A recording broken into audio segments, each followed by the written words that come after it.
Hello everyone, once again welcome back on your YouTube channel Dangi academy.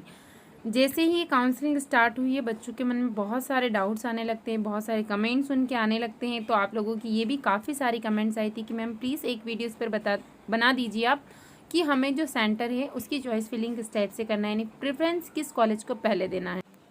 तो इस video में आपको पूरी इन्फॉर्मेशन मिलने वाली है कैटेगरी वाइज कि कौन से स्टूडेंट किस कॉलेज को सबसे पहले प्रेफरेंस दे सकते हैं, कैसे कॉलेज का अरेंजमेंट कर सकते हैं, उनका सीक्वेंस क्या होना चाहिए।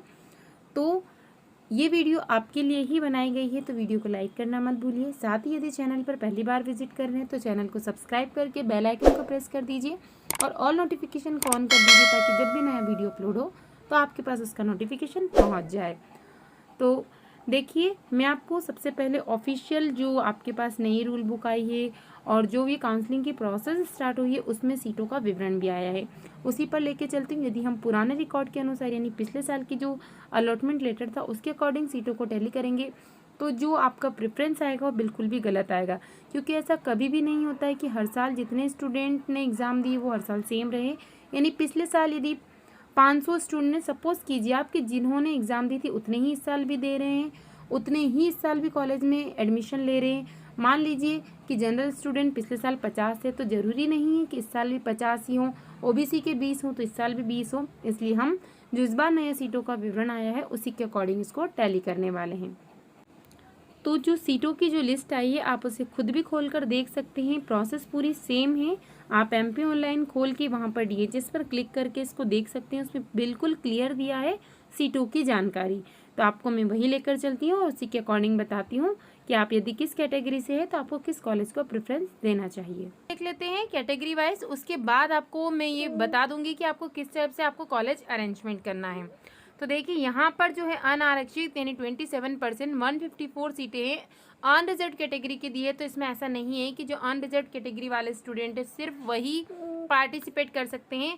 यदि किसी अदर कैटेगरी वाले के मार्क्स जो है अनरिजर्व से ज़्यादा हैं तो वो अनरिजर्व कैटेगरी में भी अपना एडमिशन ले सकता है, लेकिन अनरिजर्व कैटेगरी वाले स्टूडेंट अदर कैटेगरी में एडमिशन्स नहीं ले सकते। तो आप ध्यान रखिए, सबसे पहले हम ये देख लेते हैं कि कहाँ पर सीटें ज़्यादा है। जहाँ पर सीटें सबसे ज़्यादा होगी, देखिए फर्स्ट जो प्रेफरेंस है वो वहीं पर होना चाहिए। उसके बाद सेकंड हम किस टाइप से देखते हैं कि क्या वो बड़ा शहर है। सबसे ये दो पॉइंट है मेन जिसके आधार पर ही आपको डालना है आपका कॉलेज। तो सबसे पहले देखिए यहाँ पर जो सीटें हैं, टोटल कितनी सीटें दी हुई हैं, सभी जगह इक्वल डिस्ट्रीब्यूशन है। सिर्फ जो अनूपपुर प्रशिक्षण केंद्र है वहाँ पर 30 सीटें यहाँ पर दी हुई हैं। तो अनरिजर्व कैटेगरी के लिए देख लेते हैं हम कि आपको किस टाइप से कॉलेज अरेंजमेंट यहाँ पर करना है। तो देखिए यहाँ पर क्या हो रहा है कि जो मंदसौर है यहाँ पर भी जो अच्छे मार्क्स वाले बच्चे हैं, यानी कि सिर्फ अच्छे मार्क्स वालों की ही बात नहीं की जा रही, मोस्ट प्रेफरेंस ऐसी जगह को दिया जाता है। उसके बाद में आप मान के चलिए देवास, उज्जैन, जबलपुर, देवास, उज्जैन, जबलपुर और मंदसौर, ये 4 तो ऐसे ज़िले हैं यदि आपके कम मार्क्स हैं तो आप इन्हें 1 2 3 4 नंबर पर प्रेफरेंस बिल्कुल भी मत दीजिए।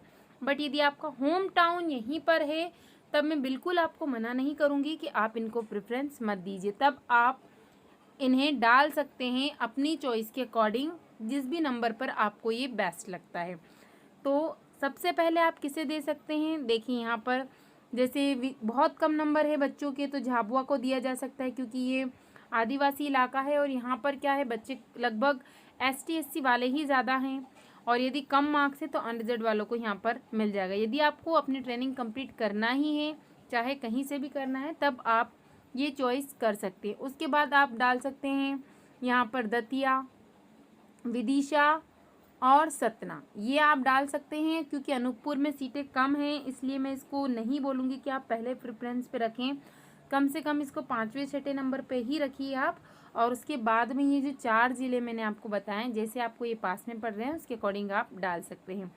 उज्जैन और देवास, इन ज़िलों में बहुत ज़्यादा डिस्टेंस भी नहीं है तो आप इसे ले सकते हैं यहाँ पर ये बड़ी सिटी है और यदि आपके 70+ मार्क्स हैं तो आप इन्हें सेकंड या थर्ड नंबर पर डाल दीजिएगा।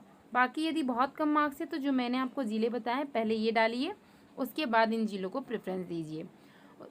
उसके बाद देख लेते हैं ईडब्ल्यूएस कैटेगरी वाले स्टूडेंट के लिए, तो इनके लिए भी सेम वही है, सारी जगह 6 6 सीटें हैं और 3। तो जो अनरिजर्व्ड के लिए है रूल सेम वही इनके लिए भी आपको फॉलो करना है। अनुसूचित जाति का अब हम देख लेते हैं। तो 5 सीटें यहाँ पर है, बाकी सारी 10-10 सीटें हैं। तो एसटी वालों के लिए क्या रहेगा कि यहाँ पर यदि आप झाबुआ जिला डालते हैं तो जो एसटी एससी वाले कैंडिडेट्स हैं मोस्ट ऑफ देम वहीं पर हैं, तो कम मार्क्स वाले बच्चों के चांस यहाँ पर कम हो जाते हैं।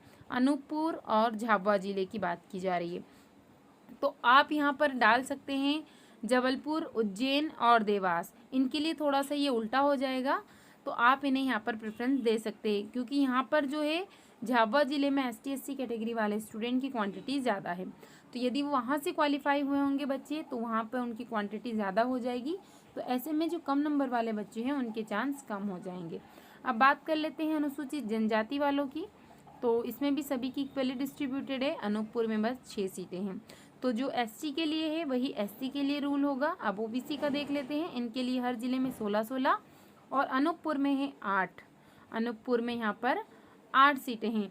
तो इसमें आप ये कर सकते हैं कि पहला रूल तो वही है कि यदि आपका प्रशिक्षण केंद्र होम टाउन है या बहुत पास में पड़ रहा है तब आप उसको ही प्रेफरेंस दीजिए, क्योंकि आपको आगे जाके बेनिफिट देगा कि आपको आने जाने में कोई भी प्रॉब्लम यहाँ पर नहीं होगी। तब आप यहाँ पर डाल सकते हैं।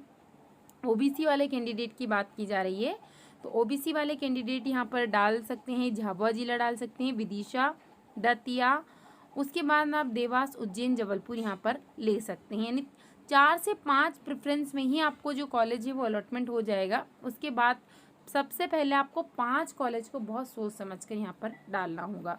तो ये मेरी राय के अनुसार है। यदि आप अपने अकॉर्डिंग, अपनी फैमिली मेम्बर्स के अकॉर्डिंग आपको जो भी राय मिल रही है कि आपको यहाँ पर एडमिशन लेना चाहिए, ये आपको बेनिफिट रहेगा, यदि यहाँ पर नहीं मिलता है तो सेकंड नंबर पर ये डालिए। एक बार अपने फैमिली मेम्बर की भी आप राय ज़रूर ले लीजिए, क्योंकि ये एक बार ही आप इसको सेट कर सकते हैं, बार बार इसको आप चेंज नहीं कर पाएंगे। और एक बार जब सेंटर आपको अलॉट हो जाएगा तो उसके बाद आप इसको चेंज नहीं कर पाएंगे। आई होप आप लोगों को समझ में आ रहा होगा। इसके बाद भी यदि कोई डाउट रहता है तो मुझे कमेंट सेक्शन में आप कमेंट कर सकते हैं। Thank you so much.